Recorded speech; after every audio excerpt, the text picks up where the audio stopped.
నమస్తే welcome to 9 TV news ముందుగా headlines చూద్దాం.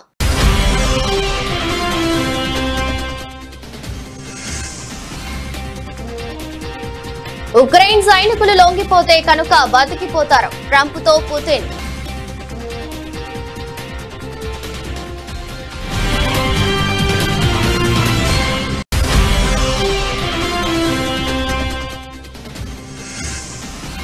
బయలుదేరిన ఫాల్కన్ 9 రాకెట్ త్వరలోనే భూమి మీదకు సునీత విలియమ్స్.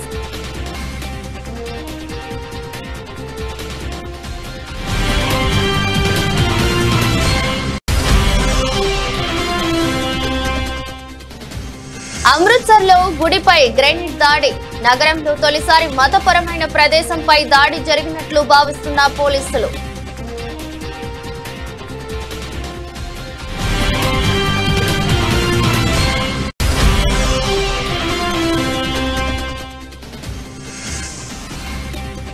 మీరు వచ్చినప్పుడే చర్చ. కేసీఆర్ కు సీఎం రేవంత్ సవాల్.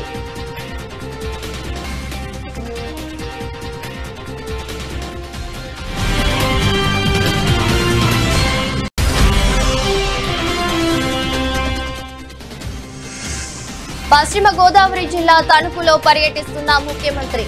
ఎన్టీఆర్ పార్క్ వద్ద పారిశుద్ధ్య కార్మికులతో ముఖాముఖి.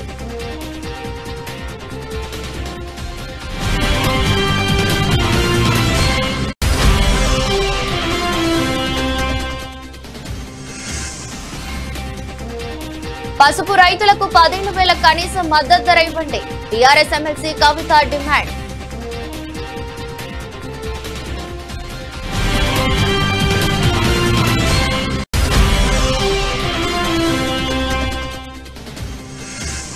హిందీ వద్దనుకున్నప్పుడు హిందీ రాష్ట్రాల నుంచి డబ్బులు ఎందుకు? కేంద్రం తమిళనాడు మధ్య హిందీ భాష వివాదంపై ఆసక్తికర వ్యాఖ్యలు చేసిన Pawan.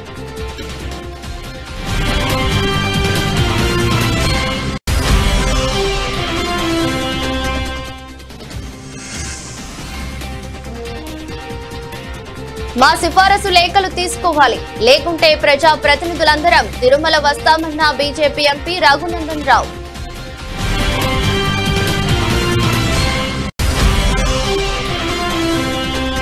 తెలుగుదేశంపై Vijayawada central YCP incharge Malladi Vishnu విమర్శలు. టీడీపీ ఎప్పుడు అధికారంలో ఉన్నా ఆలయాల కూల్చివేతలు, హిందూ మతంపై దాడులు జరుగుతూనే ఉన్నాయని వ్యాఖ్యలు.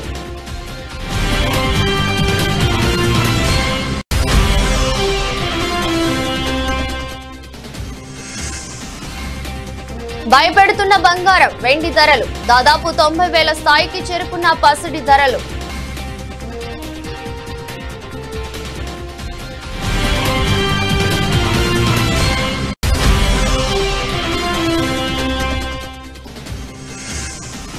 రాబిన్ హుడ్ నుంచి డేవిడ్ వార్నర్ ఫస్ట్ లుక్ విడుదల. ప్రత్యేక పాత్రలో star cricketer David Warner.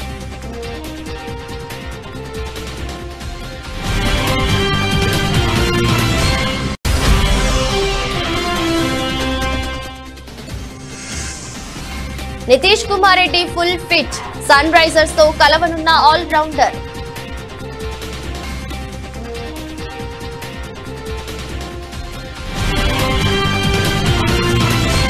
Ukraine దళాలు కనుక ఆయుధాలు వదిలేసి లొంగిపోతే ప్రాణాలతో బతికిపోతారని అమెరికా అధ్యక్షుడు డొనాల్డ్ ట్రంప్ కు రష్యా అధ్యక్షుడు వ్లాదిమిర్ పుతిన్ తేల్చి చెప్పారు. వేలాది మంది ఉక్రెయిన్ సైనికులను రష్యన్ దళాలు చుట్టుముట్టిన ప్రస్తుత తరుణంలో ఉక్రెయిన్ దళాలను వదిలేయాలన్న ట్రంప్ అభ్యర్థనకు పుతిన్ సమాధానం ఇచ్చారు. రష్యా ఉక్రెయిన్ మధ్య యుద్ధం ముగియడానికి చాలా మంచి అవకాశం ఉందని, పుతిన్ తో ఫలవంతమైన చర్చలు జరిగాయని ట్రంప్ నిన్న తెలిపారు. రష్యా అధ్యక్షుడు వ్లాదిమిర్ పుతిన్ తో నిన్న ఫలితమైన చర్చలు జరిగాయి. ఈ భయంకరమైన రక్తపాతంతో కూడిన యుద్ధం చివరకు ముగిసిపోయేందుకు చాలా మంచి అవకాశం ఉందని ట్రంప్ పేర్కొన్నారు. పూర్తిగా చుట్టుముట్టబడిన ఉక్రెయిన్ దళాల ప్రాణాలు కాపాడాలని పుతిన్ ను అభ్యర్థించినట్టు చెప్పారు. కాల్పుల విరమణ ఒప్పందానికి రావడం ద్వారా మూడో ప్రపంచ యుద్ధానికి దారితీసే ఈ యుద్ధానికి ముగింపు పలకాలని మాస్కో కీవ్ ను కోరుతున్నట్టు ట్రంప్ పేర్కొన్నారు. యుద్ధంలో ఇప్పటికే ఇరువైపులా ఎంతో మంది ప్రాణాలు కోల్పోయారని ట్రంప్ ఆవేదన వ్యక్తం చేశారు. దాదాపు 9 నెలలుగా అంతరిక్షంలో చిక్కుకుపోయిన భారత సంతతి వ్యోమగామి సునీత విలియమ్స్, బచ్ విల్మోర్ త్వరలోనే తిరిగి భూమి మీద అడుగు పెట్టనున్నారు. వీరిని తీసుకొచ్చేందుకు 4 వ్యోమగాములతో కూడిన ఫాల్కన్ 9 రాకెట్ నింగిలోకి దూసుకెళ్లింది. నాసా స్పేస్ ఎక్స్ చేపట్టిన క్రూ 10 మిషన్ లో భాగంగా భారత కాలమానం ప్రకారం ఈ తెల్లవారుజామున 4:33 కెనడీ స్పేస్ సెంటర్ నుండి ఫాల్కన్ 9 రాకెట్ నిప్పులు చిమ్ముకుంటూ నింగికెగసింది. నిజానికి మిషన్ ను 12వ తేదీనే చేపట్టాల్సి ఉండగా రాకెట్ గ్రౌండ్ సిస్టమ్ లో సమస్య కారణంగా చివరి నిమిషంలో ప్రయోగాన్ని వాయిదా వేశారు.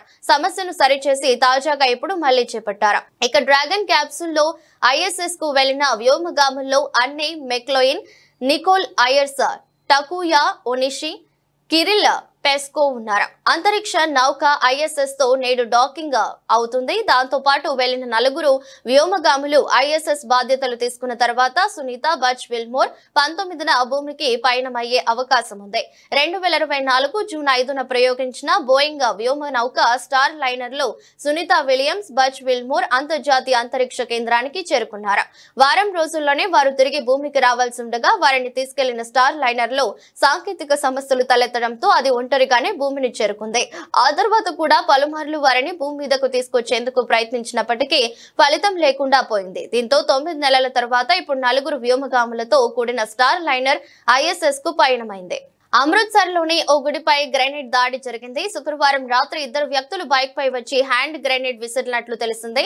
అర్ధరాత్రి గ్రెనేడ్ దాడి జరిగినట్లు CCTV ఫుటేజ్ ద్వారా పోలీసులు నిర్ధారించారు. పేలుడు వల్ల ఆలయ గోడ స్వల్పంగా ధ్వంసమైంది. ఎవరికి గాయాలు కాలేదు. పూజారి, అతని కుటుంబం ఆ గుడి పైభాగాన ఉంటున్నారు. వాళ్లకు ఎటువంటి హాని జరగలేదు. సీనియర్ పోలీస్ అధికారుల ఘటనా స్థలానికి చేరుకుని విచారణ చేపడుతున్నారు. నగరంలో తొలిసారి మతపరమైన ప్రదేశంపై దాడి జరిగినట్లు పోలీసులు భావిస్తున్నారు. గతంలో ఎక్కువసార్లు అక్కడ పోలీస్ స్టేషన్లపై దాడులు జరిగేవి. గడిచిన 4 నెలల్లో గ్రెనేడ్ దాడి ఘటన చోటు చేసుకోవటం ఇది 12వసారి. దాడిని స్థానిక నేత కిరణ్ ప్రీత్ సింగ్ ఖండించారు. పంజాబ్ లో ఉన్న శాంతికి విఘాతం కలిగించే కుట్ర జరుగుతుందన్నారు. तकरीबन 2 बजे सानू जेडे पुजारी जी ने खंड वाला ठाकर द्वार मंदिर दे इन्होंने छियाटे थाने जाके इतलाह दी सी कि साडे कोई आवाज ते इदां दा मतलब धमाका होया। उस ते तकरीबन 2 बजे साडे कोई इंसीडेंट की रिपोर्ट आई। उस तो बाद मैं ते सारे बाकी पुलिस ऑफिसर सीनियर सी मौके ते आ गए सी और इहदे च जिहड़ी गल सामने आई है जानी माली नुकसान इन्ना नहीं होया, पर जानी तो बिल्कुल नहीं होया। माली दे विच शीशे टुटे है ते कुछ जिहड़ा परछत्ती सीगी ओनू डैमेज होया सीगा। और CCTV जो असीं देखिया तो जो बंदे सानू फिकर होए है जिहड़े मौके ते आके ते कोई चीज सुटदे आ ते उत्थों भज रहे ने, उन्हां नूं साडीआं टीमां फॉलो कर रही हैं। మాజీ ముఖ్యమంత్రి బీఆర్ఎస్ అధినేత కేసీఆర్ కు ముఖ్యమంత్రి రేవంత్ రెడ్డి సవాల్ విసిరారు. కేసీఆర్ అసెంబ్లీకి వచ్చినప్పుడే కృష్ణా జలాలపై చర్చ పెడదామని చెప్పారు. తాము తప్పు మాట్లాడినట్లు తేలితే క్షమాపణలు చెప్పేందుకు కూడా సిద్ధమని స్పష్టం చేశారు. శనివారం అసెంబ్లీలో సీఎం మాట్లాడుతూ ఎమ్మెల్యేగా కేసీఆర్ కు 54.84 లక్షల జీతం ఇచ్చారని, కానీ ఇప్పటి వరకు కేసీఆర్ 2 సార్లు మాత్రమే అసెంబ్లీకి వచ్చారని తెలిపారు. రోజు ఇంట్లో కేసీఆర్ రొయ్యల పులుసు తిని రాయలసీమను రతనాల సీమ చేస్తామన్నారని గుర్తు చేశారు. ఎంపీగా గెలిపించిన పాలమూరు ప్రజలను మోసం చేశారని మండిపడ్డారు. కేసీఆర్ హయాంలోనే సాగర్ కు CRPF బలగాలు వచ్చాయని చెప్పుకొచ్చారు. అప్పుడు సైలెంట్ గా ఉన్న బీఆర్ఎస్ ఇప్పుడు కాంగ్రెస్ ప్రభుత్వాన్ని తప్పుపడుతుందంటూ రేవంత్ ఆగ్రహం వ్యక్తం చేశారు. కృష్ణా నీటి విషయంలో రాష్ట్రానికి మరణ శాసనం రాశారన్నారు. కేసీఆర్ కేంద్ర మంత్రిగా ఉన్నప్పుడే పోతిరెడ్డిపాడు హెడ్ రెగ్యులేటర్ సామర్థ్యాన్ని పెంచారని గుర్తు చేశారు. కమిషన్ల కోసమే జూరాల నుంచి తీసుకోవాల్సిన నీళ్లను శ్రీశైలం బ్యాక్ వాటర్ ద్వారా తీసుకుంటున్నామన్నది నిజం కాదా అని నిలదీశారు.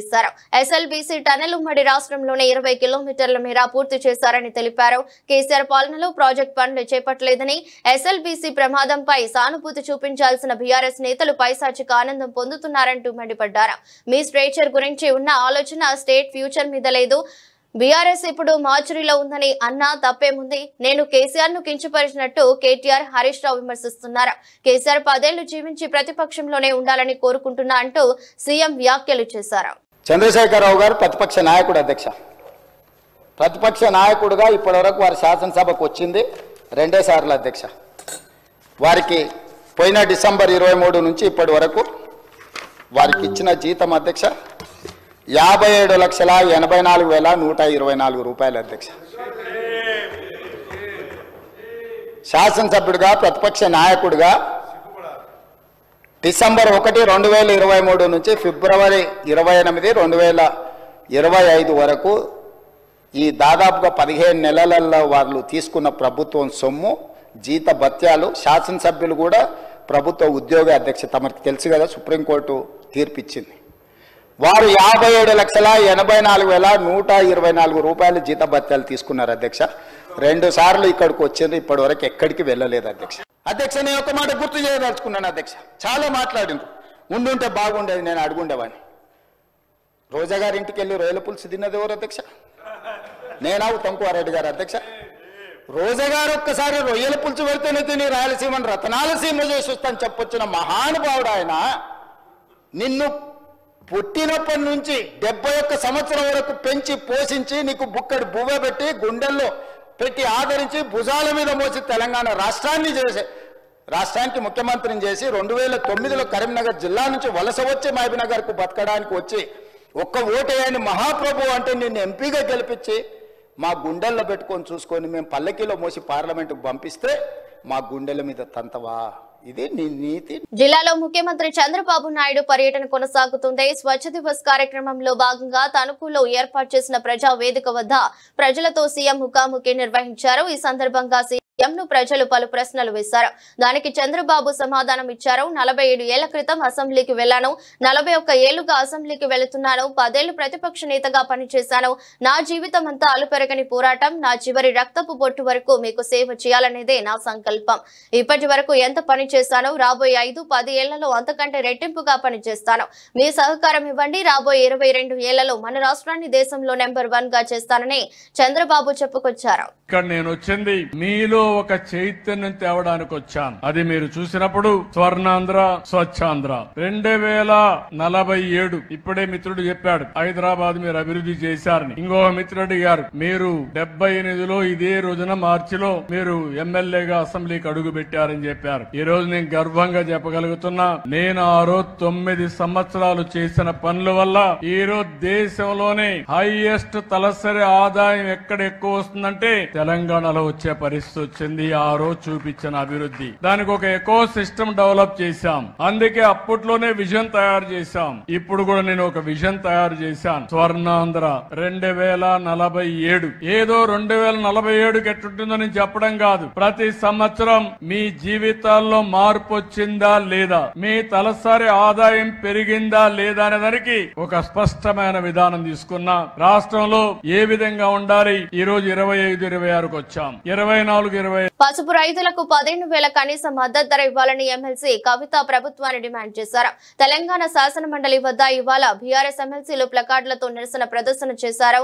చాన్నాళ్లుగా పసుపు రైతులు ఎన్నో ఇబ్బందులు ఎదుర్కొంటున్నారని, పసుపు రైతులకు కనీస మద్దతు ధర ఇవ్వాలన్న అంశంపై కేంద్రం కానీ రాష్ట్ర ప్రభుత్వం కానీ ఎటువంటి నిర్ణయం తీసుకోలేదన్నారు. తెలంగాణలోని పసుపు రైతులు తీవ్రంగా ఇబ్బందులు ఎదుర్కొంటున్నట్లు ఎమ్మెల్సీ కవిత పేర్కొన్నారు.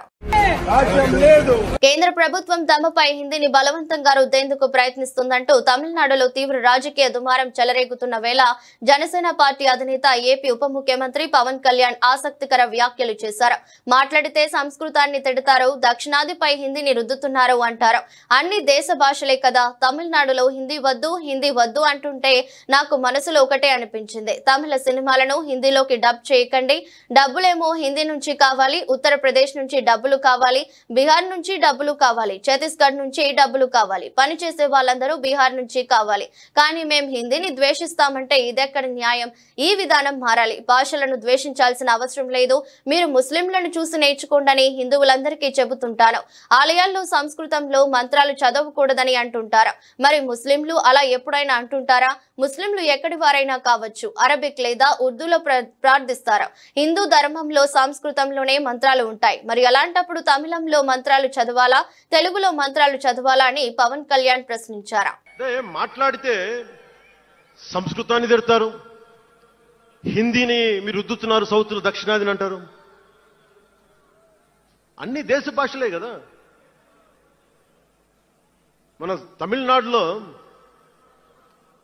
తమిళ్ హిందీ రాకూడదు అంటుంటే నాకు అనిపించింది మనసులో ఒకటే, అప్పుడు తమిళ సినిమాల్ని హిందీలోకి డబ్ చేయకండి. డబ్బులేమో హిందీ నుంచి కావాలి, ఉత్తరప్రదేశ్ నుంచి డబ్బులు కావాలి,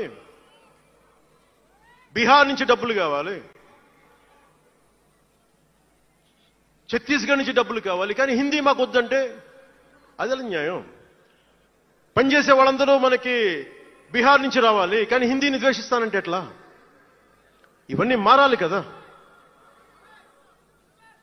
అందుకని భాషల్ని ద్వేషించాల్సిన అవసరం లేదు. తిరుమల శ్రీవారి విఐపి బ్రేక్ దర్శనాల కోసం మా సిఫారసు లేఖలు తీసుకోకుంటే తెలంగాణ ప్రజా ప్రతినిధులందరం కలిసి ఒకరోజు తిరుమలకు వస్తాం. టీటీడీ ఏం చేస్తుందో ఆ రోజు చూసుకుంటాం. తెలంగాణ ఎమ్మెల్యే, ఎమ్మెల్సీ, ఎంపీల సిఫారసు లేఖలను రేపటి నుంచి తీసుకోవాలని బీజేపీ ఎంపీ రఘునందన్ రావు అన్నారు. తిరుమల శ్రీవారిని దర్శించుకున్న ఆయన ఆలయం ముందు మీడియాతో మాట్లాడారు. తెలంగాణ ప్రజా ప్రతినిధులు పంపిస్తున్న లేఖలను ఫిబ్రవరి 1 నుంచి తీసుకుంటామని టీటీడీ బోర్డు తీర్మానం చేసిందని, అయితే మార్చి వచ్చినా స్పందన లేదన్నారు. ఉమ్మడి రాష్ట్రంలో 294 మంది ఎమ్మెల్యేల లేఖలను తీసుకున్న టీటీడీ ప్రస్తుతం 153 మందికి మాత్రమే పరిమితం కావటం బాధాకరమన్నారు. సీఎం ఆదేశించిన బోర్డు తీర్మానం చేసిన తమ సిఫారసు లేఖలను తీసుకోవటం లేదని ఆగ్రహం వ్యక్తం చేశారు. ఈ అంశంపై వెంటనే టీటీడీ బోర్డు అత్యవసర సమావేశాన్ని నిర్వహించాలన్నారు. తెలంగాణ ప్రజా ప్రతినిధుల విజ్ఞప్తిపై సీఎం చంద్రబాబు కూడా స్పందించాలన్నారు. తెలంగాణ ప్రాంత ఎమ్మెల్యేలు, తెలంగాణ ప్రాంత ప్రజాప్రతినిధులు, ఎంపీలు పంపిస్తున్నటువంటి లెటర్లని ఫిబ్రవరి 1వ తారీఖు నుంచి హానర్ చేస్తామని చెప్పి బోర్డులో ఒక తీర్మానం చేసింది. ఉమ్మడి ఆంధ్రప్రదేశ్ ఉన్నప్పుడు 294 మంది ఎమ్మెల్యేలు సిఫార్సు చేస్తే ఆ రోజు తిరుమలలో పైన అకామిడేషన్ ఉంది, దర్శనానికి బ్రేక్ దర్శనం ఇవ్వడానికి అవకాశం ఉంది. ఆంధ్రప్రదేశ్ రాష్ట్రం విడిపోయి ఆంధ్రప్రదేశ్ తెలంగాణ 2 రాష్ట్రాలుగా విడిపోయిన తర్వాత తెలంగాణ ప్రాంత ఎమ్మెల్యేలు, ఎంపీలు, ఎమ్మెల్సీలు ఇస్తున్న ఉత్తరాలని చంద్రబాబు నాయుడు గారి ప్రభుత్వం వచ్చిన తర్వాత ఫిబ్రవరి 1వ తారీఖు నుంచి హానర్ చేస్తామని చెప్పి కొత్త కమిటీ బిఆర్ నాయుడు గారి నాయకత్వంలో చెప్పడం జరిగింది. Now we are in the mid of March. Telangana ప్రాంత ప్రజాప్రతినిధులు ఒకటే కోరుకుంటున్నారు, 294 మంది ఎమ్మెల్యేల లేఖలని అకామిడేట్ చేయగలిగిన టీటీడీ ఈరోజు కేవలం 153 మంది ఆంధ్ర ప్రాంత ఎమ్మెల్యేలకే పరిమితం కావడం అనేది బాధాకరమైనటువంటి విషయం. ముఖ్యమంత్రి గారు అలో చేస్తామని చెప్తారు, బోర్డు అప్రూవల్ అయిందని చెప్తారు. అరే తెలంగాణ ప్రజలు మా ఎమ్మెల్యేల నుంచి, ఎంపీల నుంచి ఒక ఉత్తరం తీసుకొని పోతే తిరుమలలో దర్శనం కావాలని కోరుకుంటున్నారు. దీనికి నానా రకాలైనటువంటి ఇబ్బందులు. లెటర్లు ఇవ్వమని వాళ్ళే చెప్తారు, అకామిడేషన్ లేదని వాళ్ళే చెప్తారు. దయచేసి ఈ వివక్ష పట్ల తిరుమల తిరుపతి దేవస్థానం బోర్డు ఆలోచించాలి. ఉమ్మడి ఆంధ్రప్రదేశ్ ఉన్నప్పుడు ఏ రకంగానైతే మొత్తం ఆంధ్రప్రదేశ్ లో ఉన్న ఎమ్మెల్యేలు, ఎంపీల ఉత్తరాలని శాసన మండలి చైర్మన్ గుత్తా సుఖేందర్ రెడ్డి శనివారం సభలో అసహనం ప్రదర్శించారు. బీఆర్ఎస్ ఎమ్మెల్సీ తాతా మధుపై కోపాన్ని చూపించారు. ఏందయ్యా నీ లొల్లి, రోజు న్యూసెన్స్ చేస్తున్నావంటూ గిద్దింపు ధోరణిలో మాట్లాడారు. సాటి సభ్యుల ముందు తాతా మధును గౌరవపరిచారు. మండలి చైర్మన్ గుత్తా సుఖేందర్ రెడ్డి తీరును బీఆర్ఎస్ పార్టీ తప్పుపట్టింది. సభలో చైర్మన్ సుఖేందర్ రెడ్డి తమ సభ్యుడిని ఉద్దేశించి న్యూసెన్స్ అనే పదం వాడటం కరెక్ట్ కాదని ఎమ్మెల్సీ కల్వకుంట్ల కవిత అన్నారు. దీనిపై ఆమె మండలిలో మాట్లాడుతూ సభలో మా సభ్యుడిని ఉద్దేశించి మీరు న్యూసెన్స్ అనే పదం వాడారని, తాను మీకు చెప్పేందుకు పెద్దదాన్ని కాదని, ఆ పదాన్ని దయచేసి రికార్డుల నుంచి తొలగించాలని తెలిపారు. అధ్యక్ష, డోంట్ రన్నింగ్ కామెంటరీ ప్లీజ్. వారు చెప్పింది మీరు మాట్లాడితే మాట్లాడండి. ఏందా రోజు నీది న్యూసెన్స్ చేస్తున్నాం ప్రతిసారి. ప్లీజ్ మీరు మాట్లాడేటప్పుడు మీరు కౌంటర్ చేయండి. మీ దగ్గర ఏమైనా ఇన్ఫర్మేషన్ ఉంటే మాట్లాడండి. ప్రతి దానికి ఎవరు మాట్లాడితే కూడా క్రాస్ టాక్ చేయడం ఏంటి?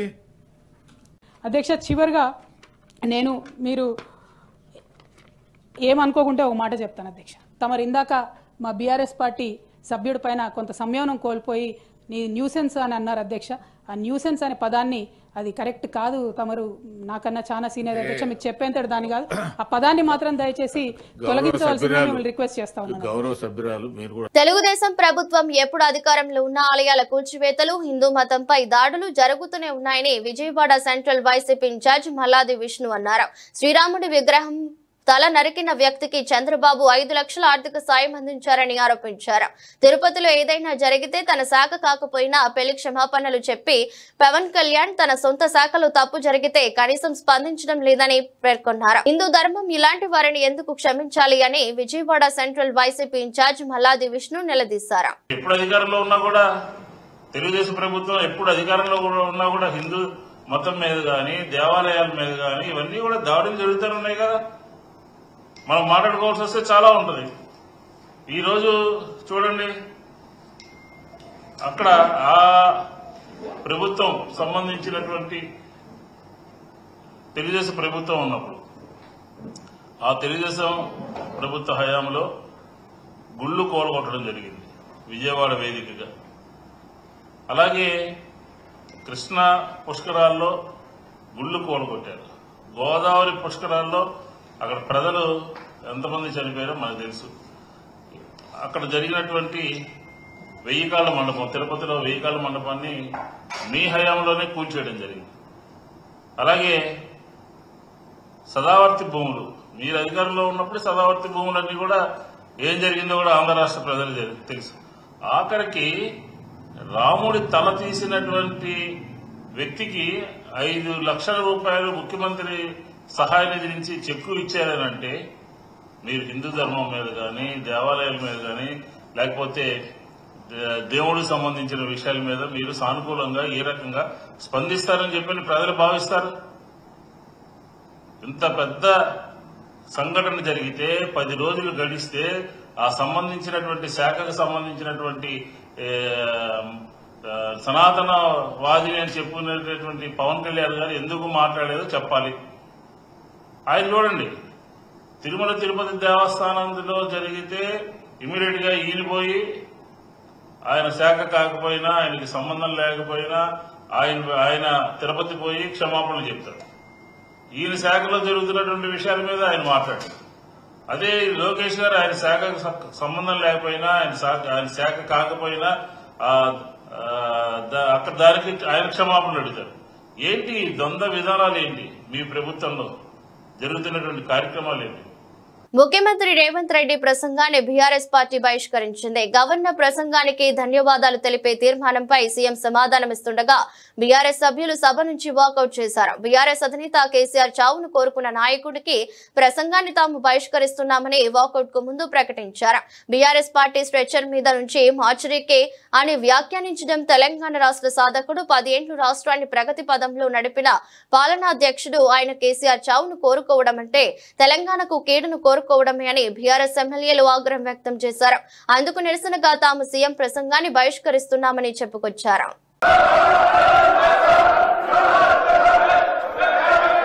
అధ్యక్ష, ఉభయ సభలను ఉద్దేశించి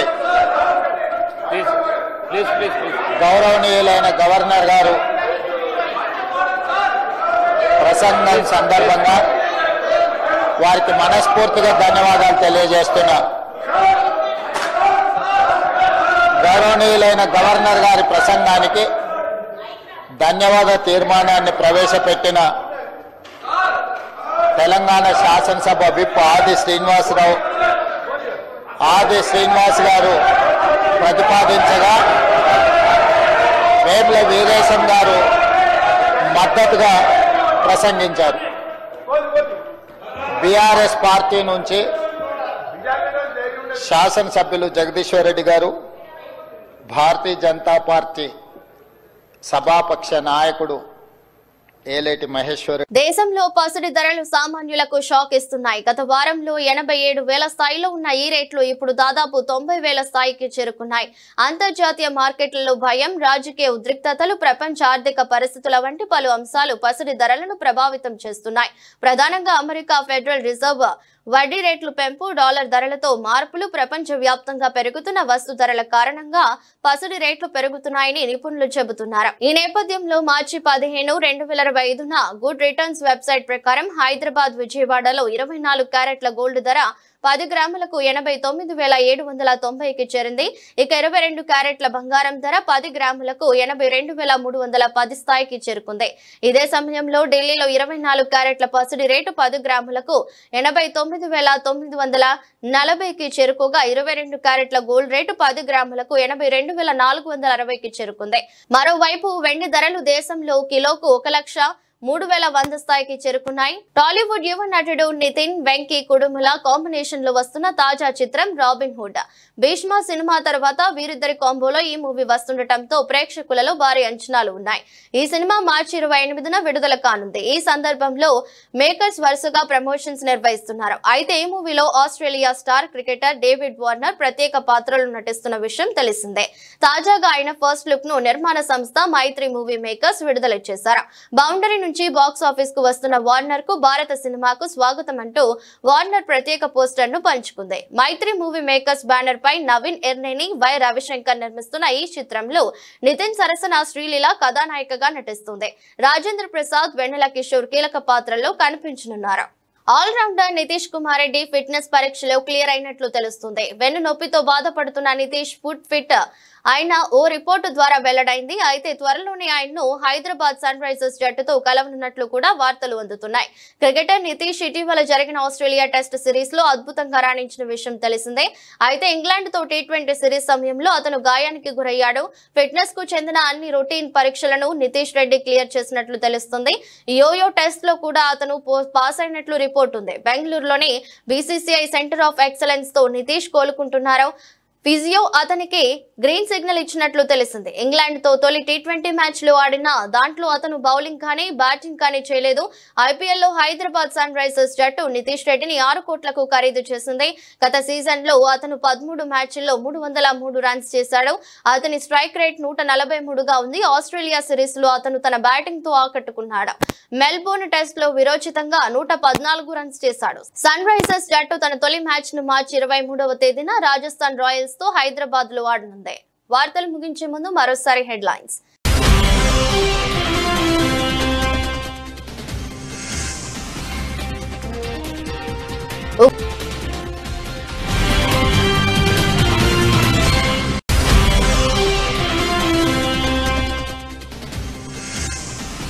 రాబిన్ హుడ్ నుంచి డేవిడ్ వార్నర్ ఫస్ట్ లుక్ విడుదల. ప్రత్యేక పాత్రలో స్టార్ క్రికెటర్ డేవిడ్ వార్నర్.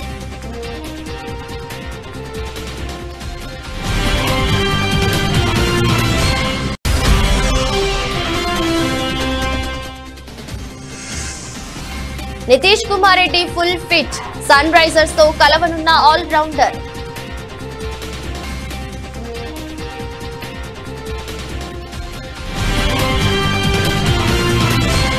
ఇది రోజు బులెటిన్. మరో బులెటిన్ లో మళ్ళీ కలుద్దాం. అంతవరకు సెలవు. నమస్కారం.